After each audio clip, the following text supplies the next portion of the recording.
Hey friends, it's Carly. Welcome back to my kitchen. So tonight for dinner, I am making a casserole.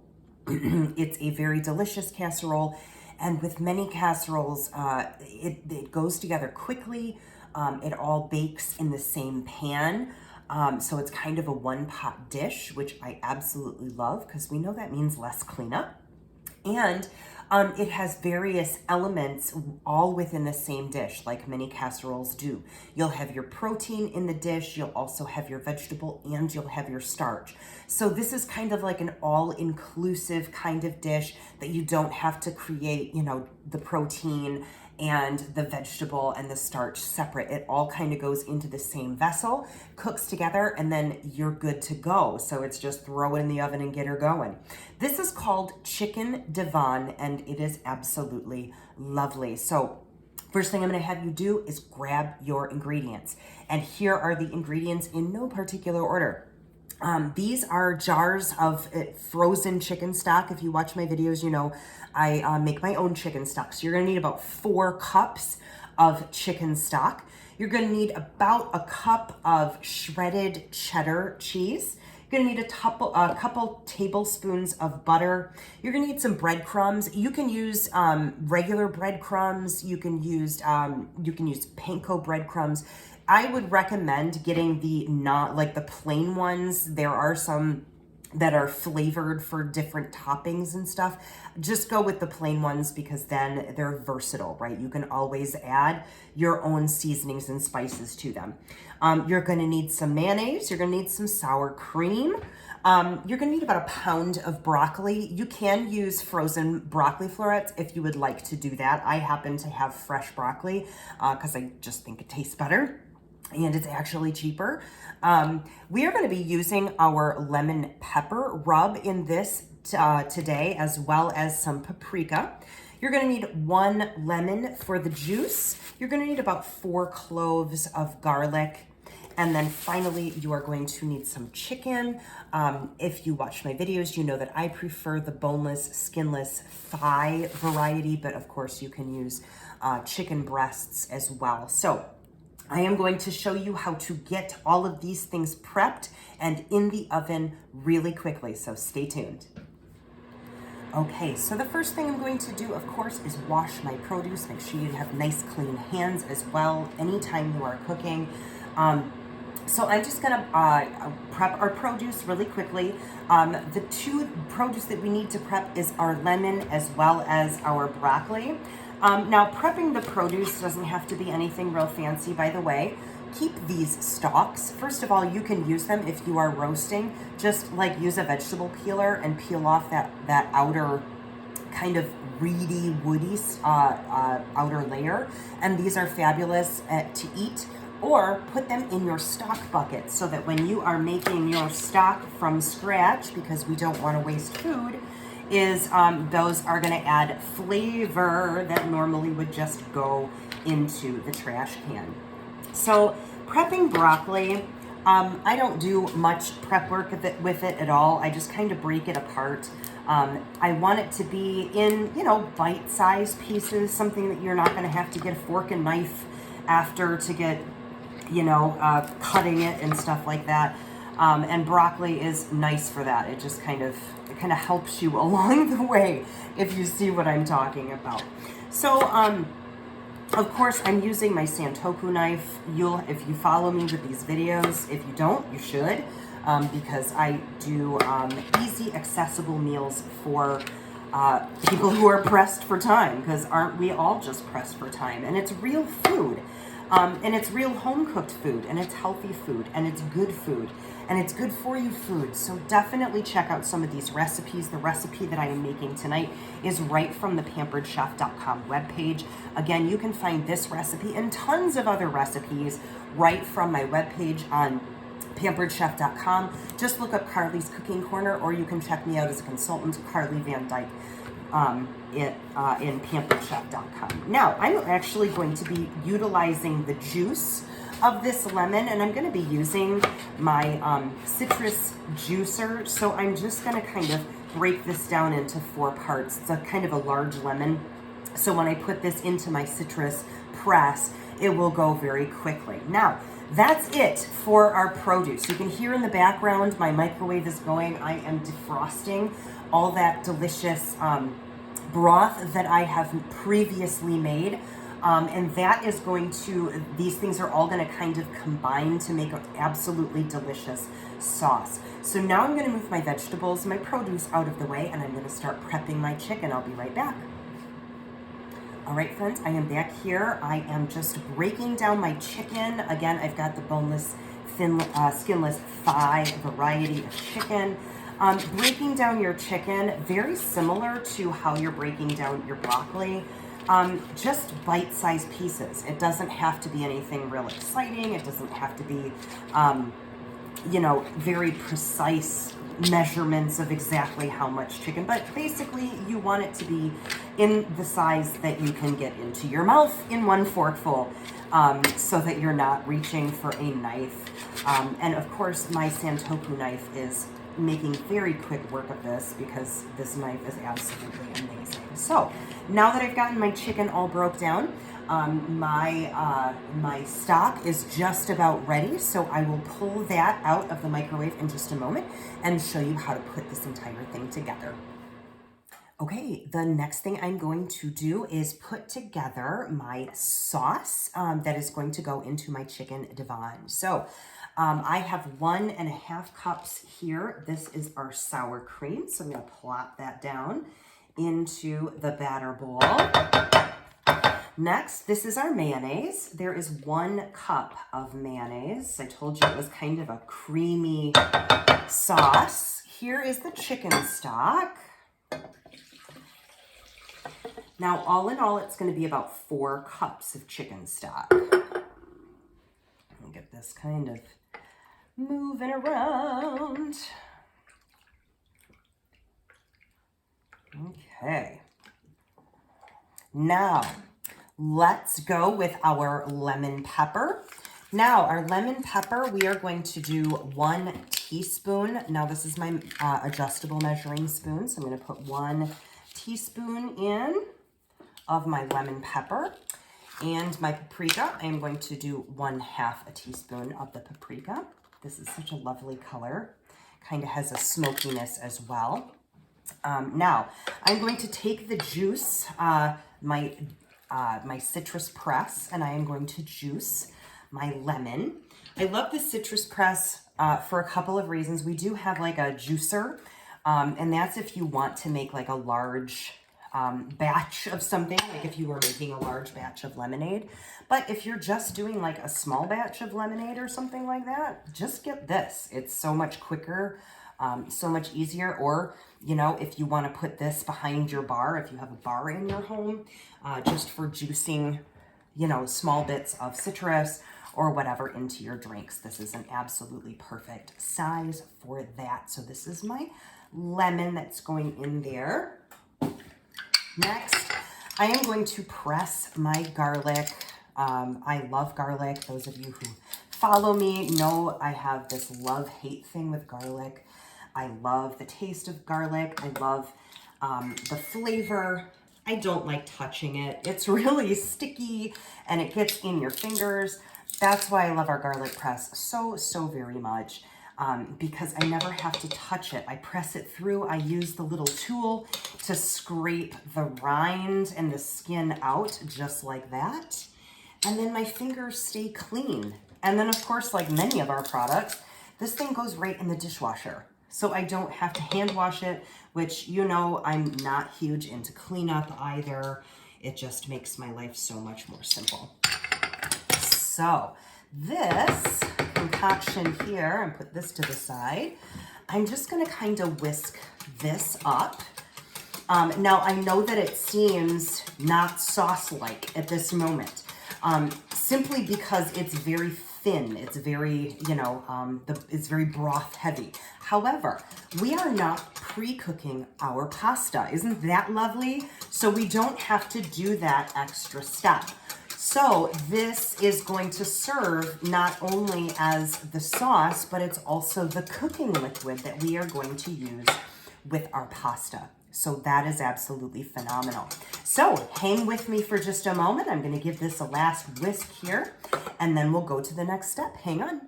All right, the last step that I have before I put everything together and throw it in the oven is to grate some cheese.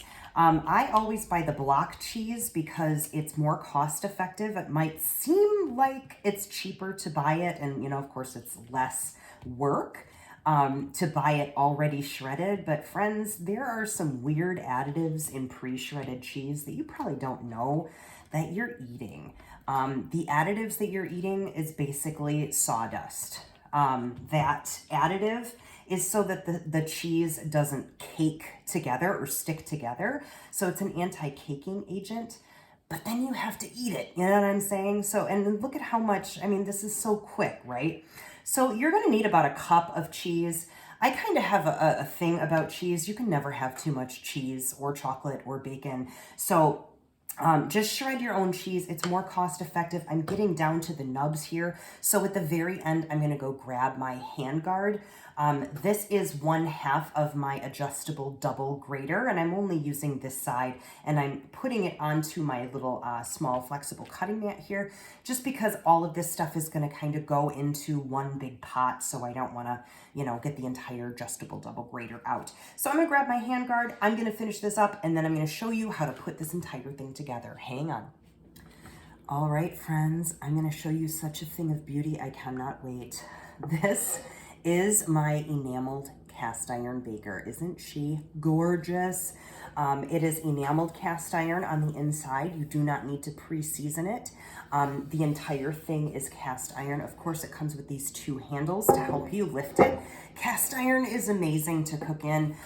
This stuff will literally last for generations. You probably have cast iron pieces from like your grandmother, your great-grandmother, and all of that. The difference between our cast iron and our enameled cast iron, both come pre-seasoned, so you can start using them in your kitchen right away. This is actually dishwasher safe if you choose to do that. The only thing is, if you do it in the dishwasher, there is a unenameled ring around the outside that you can see here that can tarnish with age, as if you use the dishwasher on that, but it's super easy to just wipe off, and it does not affect the quality of the pan or the food. So I'm going to show you now how to put this beautiful casserole together. I'm going to spray my pan down really quickly just to prevent any kind of sticking. This, of course, is my kitchen spritzer. It is not aerosol. You actually pump the air into it. So you can actually, oh, we got a little gummy action here. There it goes. So you pump the air into it, and then it sprays down all of your cookware, all of your bakeware, and you don't have to use that prefab stuff that you get at the store that has all kinds of weird chemicals and all of that in it. So this is kind of going to be layered, so you're going to want to do this in this exact order. So the very bottom is going to be your pasta. Now I'm using mostaccioli pasta. I think the recipe actually calls for penne pasta. So if you do have penne pasta available in your store, you can certainly use that. If not, don't worry about it. Just, I kind of wanted to stay in the same realm of that kind of pasta. Mostaccioli and penne pasta are very similar. All right, so the next thing I'm going to layer in there is my chicken. And I'm just kind of, it's, right now it looks a mess, but you're just kind of making this, layered thing.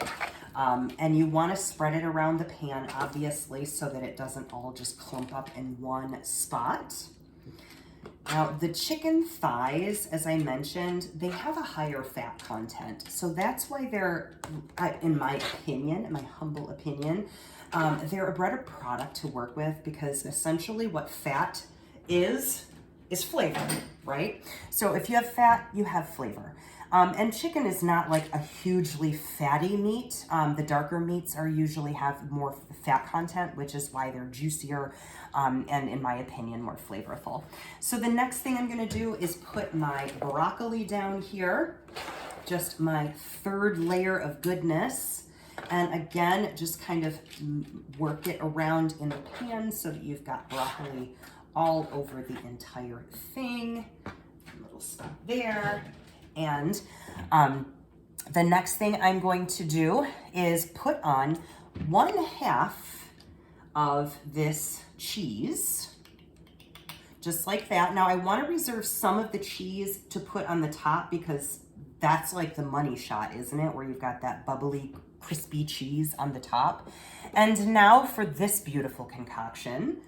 This is our, all the wet ingredients and all of our spices going right in here. I love the batter bowl because it's like a mixing vessel as well as a pouring vessel. It makes it super easy to pour everything in there and get every last little bit. So now what I'm just gonna do is kind of move things around, position it a little bit so that I can get those things kind of, oops, sprayed a little bit, did you see that? So I'm gonna position these just so that things are kind of down into the pan. Everything doesn't have to be completely submerged. The pasta will be completely submerged, of course. You remember that's the first thing on the very bottom. And the broccoli on top will get a little bit of, you know, that heat from the oven, so it'll get a little bit of a texture on the top. But I don't want things like completely not coated with our wet ingredients. So what I'm going to do now is I am going to cover this with tin foil. And I'm gonna pop this into a preheated oven, 425-degree oven for 25 minutes. There's one more step to this, but for right now, I'm just gonna go ahead and cover this with foil and stick it in the oven for 25 minutes. We'll be back shortly. Okay, friends, we are back. I just popped this out of the oven. It's been in for 25 minutes. And what I'm going to do now is put together the topping that we're going to put on the top of this, just to kind of give it that extra yes factor. So first of all, I'm gonna carefully take this off. Oh my goodness. Ooh. It's hard for me to show you the beautiful stuff that's going on in here, but I'll tilt it up a little bit. Now it's not done, as you can tell, but you can see that cheese, you can see that broccoli. The sauce is starting to thicken. The pasta is not quite done yet. It still has a little bit of time to cook, but what I have here is about 2 tablespoons of butter. And I'm going to go ahead and mix that in one of my prep bowls here with about 1 cup of breadcrumbs. Again, I recommend that you use the non-seasoned variety of breadcrumbs, whether or not you use regular breadcrumbs. You can use panko breadcrumbs.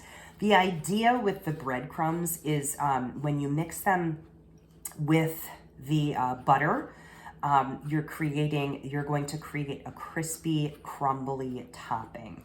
That butter is going to coat or be absorbed into the breadcrumbs. And then when you put it over top of your chicken Divan, it is going to crispen beautifully. It's going to add a texture to the top of it. Of course, this is going to have different textures, of course, because you've got the chicken, you've got the broccoli, you'll have that cheese pull that everybody writes about, you know, or it's like, you know, Instagram worthy and all that kind of stuff.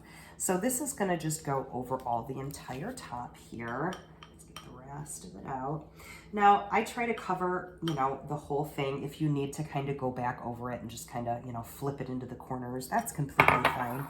And then, of course, because you can never have enough chocolate cheese or bacon, I'm going to take the last little bits of my shredded cheddar cheese and just sprinkle that over the top as well. And of course, this is going to get bubbly. This is going to get a little bit of brown crispiness on top and add an extra bit of fat and flavor to those breadcrumbs so that those will also crispen up. So the last part of this is leave off the tin foil. I'm gonna grab some hot pads and pop this back in the oven for about 15 minutes. Or until the pasta is al dente. You can, you know, poke a fork in and grab a piece of the pasta. If the pasta still needs more time to cook after 15 minutes, you know, leave it in for another 5 minutes and check it then. Otherwise, pull it out and let it sit after it cooks for 15 minutes. Let it sit for about 10 minutes to kind of absorb all of that and create that beautiful creamy sauce that's going to be in the bottom of this. So I'm gonna pop this back in the oven and I'll see you in a minute. Okay, friends, can we talk about this for a second? Can we just look at that? Oh, looks amazing. Oh my goodness, that bubbly. Just take it all in. Isn't that gorgeous? So I just popped this out of the oven like legit 2 seconds ago. So I am going to, as I mentioned, let this sit on my counter for about 10 minutes. You're definitely not going to be able to wrap your mouth around that for the first 10 minutes anyway, because it is hot. So I am just going to let this rest for about 10 minutes. I am going to scoop it up onto a plate and I am going to serve it. And we are going to smash this dinner. It smells amazing. It looks amazing. I hope you learned something. I hope this is a recipe you and your family will enjoy and absolutely devour. I hope you're getting the idea that you can totally do this, people. This is not hard. It's totally accessible. Just get yourself the right tools to do it. Thank you so much for tuning in. Make sure to give me a like and a subscribe, and I will see you next time. Bye.